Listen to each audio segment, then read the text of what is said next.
Well, as you guys know, the mainstream media are essentially the voice of the British civil service. Well, in this video, we're going to be exposing a number of names and key figures inside the establishment with links to the political left and the media.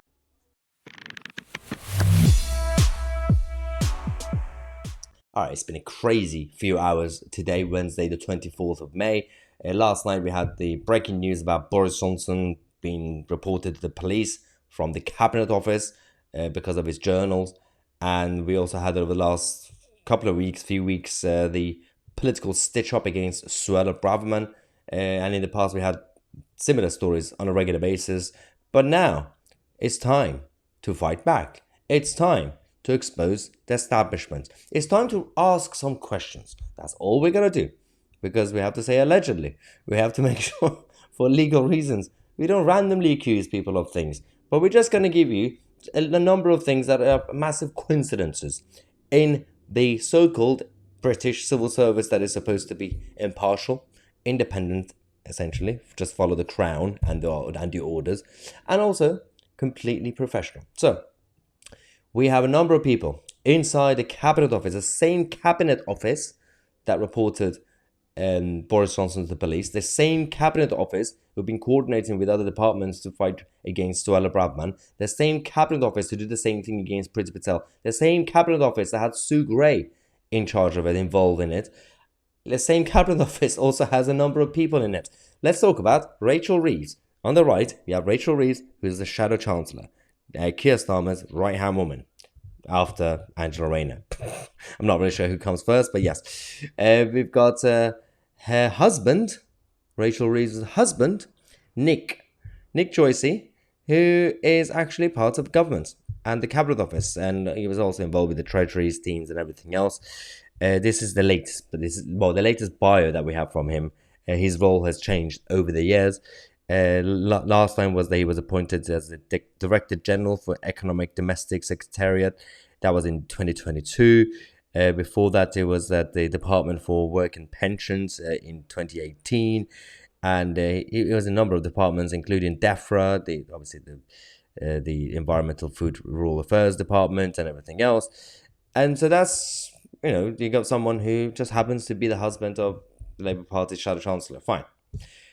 Pippa Carrera, who is from The Guardian. She is extremely left-wing biased, and it's not really an accusation. I don't have to say allegedly. She's quite open about it. She has been behind all the leaks and the reporting on the political stitch-ups against Boris, Priti, Suella, everybody that you can think of.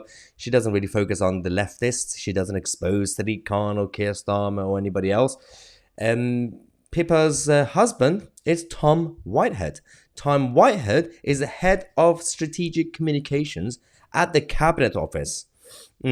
Again, these are just coincidences. I'm just raising these. I'm not really accusing Tom of doing anything directly, but we know that we can actually say, without saying allegedly, we can accuse the faceless bureaucrats without naming anybody. There have been, and there are right now, faceless bureaucrats in the Cabinet Office and other departments who are leaking, who are briefing the papers against the right-wingers and everybody else that they don't like. They have their political bias. They are left-wing.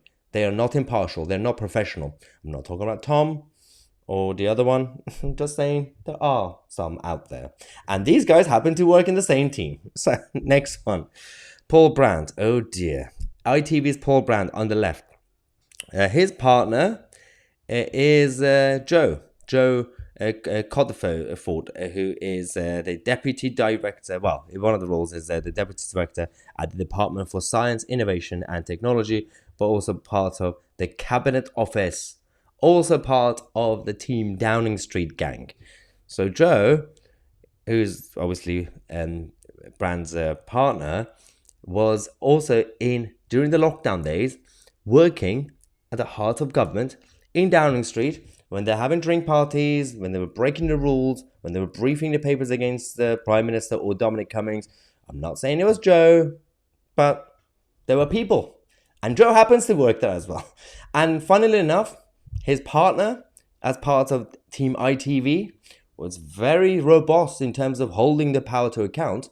He was going out there reporting that Boris Johnson's breaking the rules and Rishi Sunak's breaking the rules and everybody else. He didn't really talk much about the civil servants breaking the rules. He didn't really talk about how it was mostly the staff of Downing Street and Cabinet Office who were drinking every Friday. It wasn't the Prime Minister himself at the time, Boris Johnson. Somehow they also received so many stories, so many leaked stories were given to people like Pippa or Paul Brandt. Not saying who gave it to them, but coincidentally, their partners work in the same team.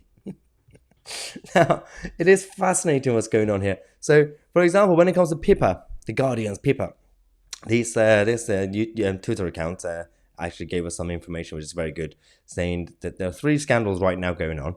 The Labour Party, that has an active groper, literally, who hasn't been named and is still in place. We've already reported on that. And the police are refusing to investigate. We've got Andy Burnham in Greater Manchester, who received a speeding ticket and is responsible for policing. And Suella also received a speeding ticket, right? So there are 3 stories. Now, how many times do you think people like Pippa have been talking about those 3 stories? The blue section of the graph, this pie chart, is Pippa's coverage of Suella's speeding ticket. The orange section is about the Labour shadow minister in trouble. And we're trying to find out when she ever talked about Andy Burnham. And you're telling me there's no political bias. It's so obvious what's going on here. And as I said, there are also massive coincidences that their partners also work in government. It's just a coincidence. I'm not accusing anybody of anything, right?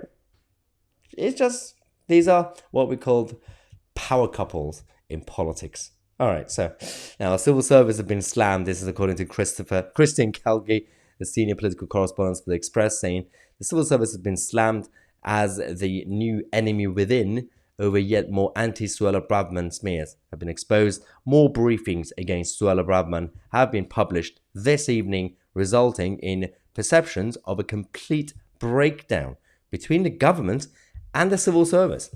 When you have a complete breakdown between the elected government and the unelected civil service, that's chaos.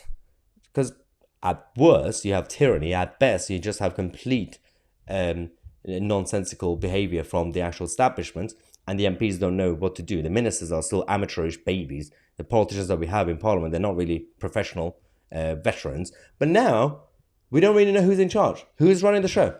Who's running the government? Is it the cabinet permanent secretaries of each department? Does that how things work? Is it still Simon Case, the head of civil service? Is it the Prime Minister, Rishi Sunak? Could it be Jeremy Hunt, the Chancellor? Or is it Bill Gates? Who is running the show right now? It doesn't matter who we elect. We just end up with the same thing over and over again. It doesn't matter what party you vote for. It doesn't matter what prime minister you get. You're going to get the same thing because that is how the system is designed. And we have to keep fighting and fighting until we make sure we break this system and we have some sort of sanity in the establishment. For example, we had a few days ago the Bilderberg conference. Yes, Bilderberg lot met together again. Oh, a bunch of political has-beens and wannabes getting together every single year, talking about nonsense and trying to control the world. So these guys got together, and I'm going to come back later on in about an hour. Going to talk about Bilderberg and how there was an interesting attendee who went to Bilderberg conference this year, a few days ago, and had some problems. It's going to be a surprise. I'm Mahyar Tousi, and we are the media.